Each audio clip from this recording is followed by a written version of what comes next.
অনেকে ATM booth থেকে শুধু টাকা তোলা জানেন, কিন্তু টাকা কিভাবে জমা দিতে হয় এটা জানেন না।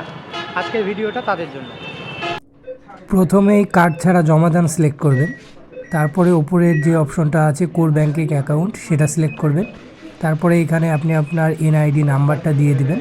আমি আমার এনআইডি নাম্বারটা দিয়ে দিলাম। দেন তারপরে সঠিক সিলেক্ট করবেন। পরবর্তীতে আবারও চলে আসবে আপনার মোবাইল নাম্বারের অপশন। এখানে আপনি আপনার মোবাইল নাম্বারটা দিয়ে দিবেন। তারপরে আবার সঠিক সিলেক্ট করবেন।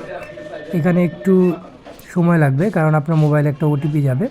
এই ওটিপিটা আপনি এখানে প্রেস করবেন।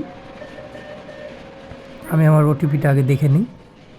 তারপরে এখানে আমি আমার কাঙ্ক্ষিত ওটিপিটা দিয়ে দিলাম।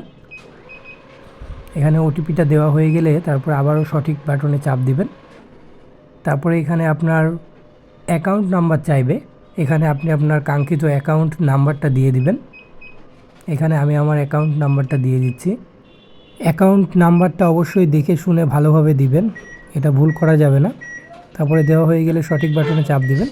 তারপরে আপনি যে অ্যাকাউন্টে টাকাটা পাঠাতে চাচ্ছেন তার নামটা শো করবে, এটা দেখে কনফার্ম হয়ে নেবেন।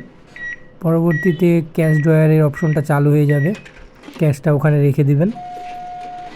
তারপরে একটু অপেক্ষা করবেন। মেশিন টাকাগুলো পর্যবেক্ষণ করবে যে আপনার টাকাগুলো সব কিছু ঠিক আছে কি না। তারপরে সেখান থেকে যদি কোনো টাকা মেশিন গ্রহণ না করে সেটা আবার বের করে দিবে।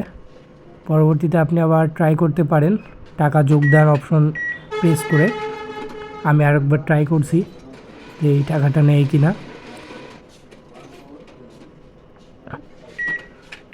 তো না, টাকাটা নিল না, কারণ টাকাটায় যে দুইটা ফুটা আছে আর কিছু লেখা আছে, যার কারণে এই টাকাটা মেশিন নিচ্ছে না।